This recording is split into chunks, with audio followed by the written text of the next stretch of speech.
Chapter 2 Three Old Ladies Knit the Socks of Death. I was used to the occasional weird experience, but usually they were over quickly. This 24/7 hallucination was more than I could handle. For the rest of the school year, the entire campus seemed to be playing some kind of trick on me. The students acted as if they were completely normal and totally convinced that Mrs. Kerr, a perky blonde woman whom I've never seen in my life until she got on our bus at the end of the field trip, had been our pre-algebra teacher since Christmas. Every so often, I would spring a Mrs. Dodds reference on somebody just to see if I could trip them up, but they would stare at me like I was psycho. It got so I almost believed them. Mrs. Dodds had never existed. Almost. But Grover couldn't fool me. When I mentioned the name Dodds to him, he would hesitate, then claim she didn't exist. But I knew he was lying. Something was going on. Something had happened at the museum. I didn't have much time to think about it during the days. But at night, visions of Mrs. Dodds with talons and leathery wings would wake me up in a cold sweat. The freak weather continued, which didn't help my mood. One night, a thunderstorm blew out the windows in my dorm room. A few days later, the biggest tornado ever spotted in the Hudson Valley touched down only 50 miles from Yancey Academy. One of the current events we studied in social studies class was the unusual number of small planes that had gone down in sudden squalls in the Atlantic that year. I started feeling cranky and irritable most of the time. My grades slipped from D's to F's.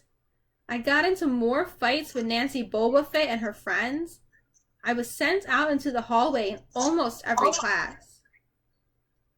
Finally, when our English teacher, Mr. Nickel, asked me for the millionth time why I was too lazy to study for spelling tests, I snapped. I called him an old sot. I wasn't even sure what it meant, but it sounded good. The headmaster sent my mom a letter the following week, making it official. I would not be invited back next year to Yancey Academy. Fine, I told myself. Just fine. I was homesick. I wanted to be with my mom in our little apartment on the Upper East Side, even if I had to go to public school and put up with my obnoxious stepfather and his stupid poker parties. And yet, there were things I'd miss at Yancey. The view of the woods outside my dorm window, the Hudson River in the distance, the smell of pine trees. I'd miss Grover, who had been a good friend, even if he was a little strange.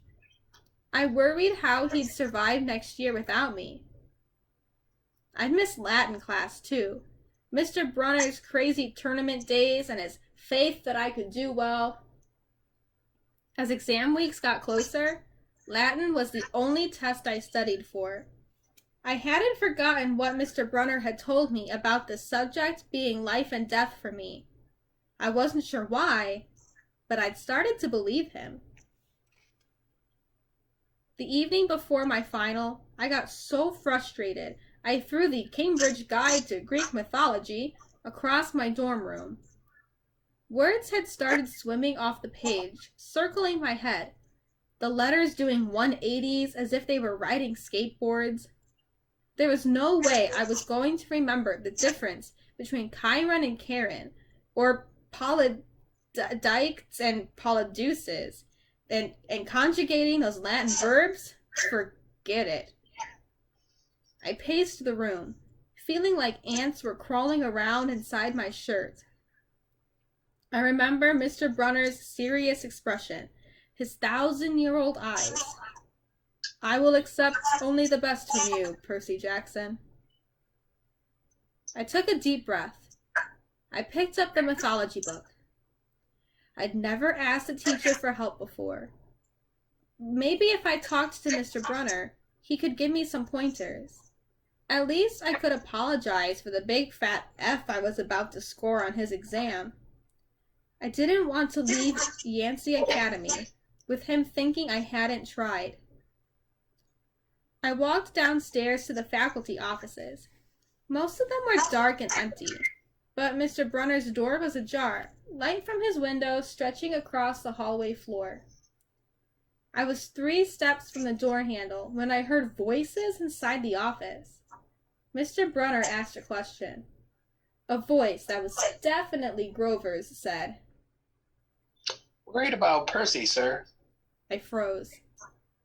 I'm not usually an eavesdropper, but I dare you to try to not listen if you hear your best friend talking about you to an adult. I inched closer. Alone this summer. Grover was saying. I mean, a kindly one in the school? Now that we know for sure, and they know him too. We would only make matters worse by rushing him. Mr. Brunner said. We need the boy to mature more. But he may not have time. The summer solstice deadline. We'll have to be resolved without him, Grover. Let him enjoy his ignorance while he still can. Sir, he saw her. His imagination. Mr. Brunner insisted. The mist over the students and staff will be enough to compensate some of that. Sir, I can't fail in my duties again. Grover's voice was chocked with emotion. You know what that would mean. You haven't failed, Grover. Mr. Brunner said kindly. I should have seen her for what she was. Now let's just worry about keeping Percy alive until next fall. The mythology book dropped out of my hand and hit the floor with a thud. Mr. Brunner went silent. My heart hammering, I picked up the book and backed down the hall. A shadow slid across the lighted glass of Brunner's office door.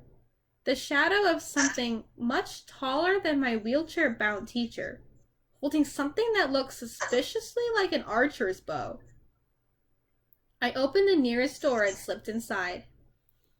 A few seconds later, I heard a slow clop, clop, clop, like muffled wood blocks. Then a sound like an animal snuffling right outside my door. Our large, dark shape paused in front of the glass, then moved on. A bead of sweat trickled down my neck. Somewhere in the hallway, Mr. Brunner spoke. Nothing. He murmured. My nerves haven't been right since the winter solstice. Mine neither. Grover said. But I could have sworn. Go back to the dorm. Mr. Brunner told him. You've got a long day of exams tomorrow. Don't remind me. The lights went out in Mr. Brunner's office. I waited in the dark for what seemed like forever. Finally, I slipped out into the hallway and made my way back up the dorm. Grover was lying on his bed, studying his Latin exam notes like he'd been there all night. Hey, He said, bleary-eyed.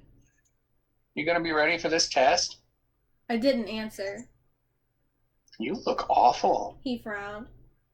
Is everything okay? Just tired. I turned so he couldn't read my expression and started getting ready for bed. I didn't understand what I'd heard downstairs. I wanted to believe I imagined the whole thing.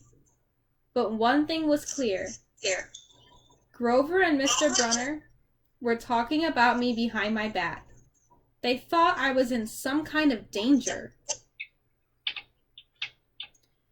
The next afternoon, as I was leaving the 3-hour Latin exam, my eyes swimming with all the Greek and Roman names I'd misspelled, Mr. Brunner called me back inside.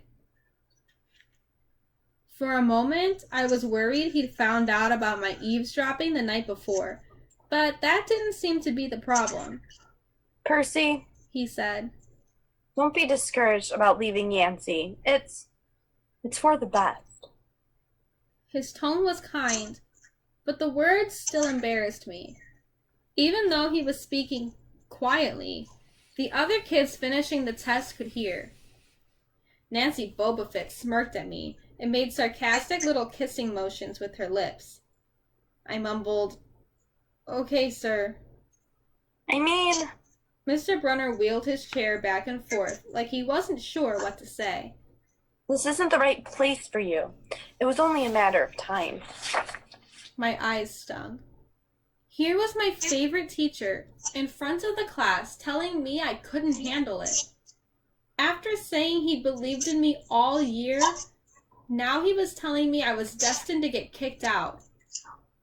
Right, I said, trembling. No. Mr. Brunner said. Oh, confound it all. What I'm trying to say. You're not normal, Percy. That's nothing to be. Thanks, I blurted. Thanks a lot, sir, for reminding me. Percy? But I was already gone. On the last day of the term, I shoved my clothes into my suitcase. The other guys were joking around, talking about their vacation plans. One of them was going on a hiking trip to Switzerland. Another was cruising the Caribbean for a month. They were juvenile delinquents like me, but they were rich juvenile delinquents. Their daddies were executives, or ambassadors, or celebrities. I was a nobody from a family of nobodies. They asked me what I'd be doing this summer, and I told them I was going back to the city. What I didn't tell them was that I'd have to get a summer job walking dogs or selling magazine subscriptions and spend my free time worrying about where I'd go to school in the fall. "Oh," one of the guys said. "That's cool." They went back to their conversation as if I'd never existed. The only person I dreaded saying goodbye to was Grover. But as it turned out, I didn't have to. He'd booked a ticket to Manhattan on the same Greyhound as I had, so there we were, together again, heading into the city. During the whole bus ride, Grover kept glancing nervously down the aisle, watching the other passengers. It occurred to me that he always acted nervous and fidgety when we left Yancey, as if he expected something bad to happen. Before, I'd always assumed he was worried about getting teased, but there was nobody to tease him on the Greyhound. Finally, I couldn't stand it anymore. I said, "Looking for kindly ones?" Grover nearly jumped out of his seat. What? What do you mean? I confessed about eavesdropping on him and Mr. Brunner the night before the exam. Grover's eye twitched. How much did you hear? Oh, not much. What's the summer solstice deadline? He winced. Look, Percy, I was just worried for you. See, I mean, hallucinating about demon math teachers? Grover. And I was telling Mr. Brunner that maybe you were overstressed or something because there was no such person as Mrs. Dodds and... Grover, you're a really, really bad liar. His ears turned pink. From his shirt pocket, he fished out a grubby business card. Just take this, okay? In case you need me this summer. The card was in fancy script, which was murder on my dyslexic eyes. But I finally made out something like, "Grover Underwood, Keeper, Half-Blood Hill, Long Island, New York, 800-009-0009. What's half? Don't say it out loud! He yelped. That's my, summer address. My heart sank. Grover had a summer home. I'd never considered that his family might be as rich as the others at Yancey. "Okay," I said glumly. "So, like, if I want to come visit your mansion..." He nodded. Or if you need me. "Why would I need you?" It came out harsher than I meant it to. Grover blushed right down to his Adam's apple. Look, Percy, the truth is I kind of have to protect you. I stared at him. All year long, I'd gotten in fights, keeping bullies away from him. I'd lost sleep worrying that he'd get beaten up next year without me. And here he was, acting like he was the one who defended me. Grover, I said, what exactly are you protecting me from? There was a huge grinding noise under our feet. Black smoke poured from the dashboard and the whole bus filled with the smell like rotten eggs. The driver cursed and limped the Greyhound over to the side of the highway. After a few minutes clanking around in the engine compartment, the driver announced that we'd all have to get off. Grover and I filed outside with everybody else. We were on a stretch of country road, no place you'd notice if you didn't break down there. On our side of the highway was nothing but maple trees and litter from passing cars. On the other side, across 4 lanes of asphalt shimmering with afternoon heat, was an old-fashioned fruit stand. The stuff on sale looked really good. Heaping boxes of blood-red cherries and apples, walnuts and apricots, jugs of cider in a clawfoot tub full of ice. There were no customers, just 3 old ladies sitting in rocking chairs in the shade of a maple tree, knitting the biggest pair of socks I'd ever seen. I mean, these socks were the size of sweaters, but they were clearly socks. The lady on the right knitted one of them. The lady on the left knitted the other. The lady in the middle held an enormous basket of electric blue yarn.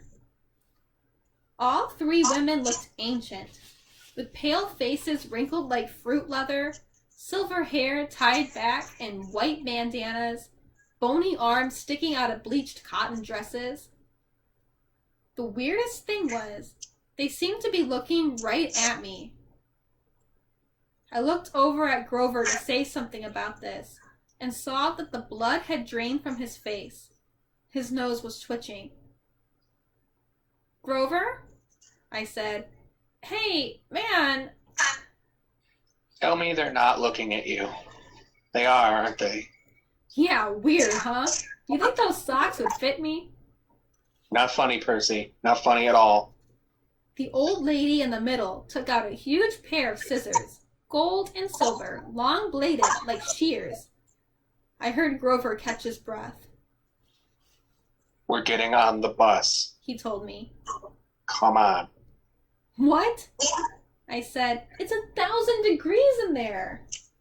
Come on. He pried open the door and climbed inside, but I stayed back. Across the road, the old ladies were still watching me.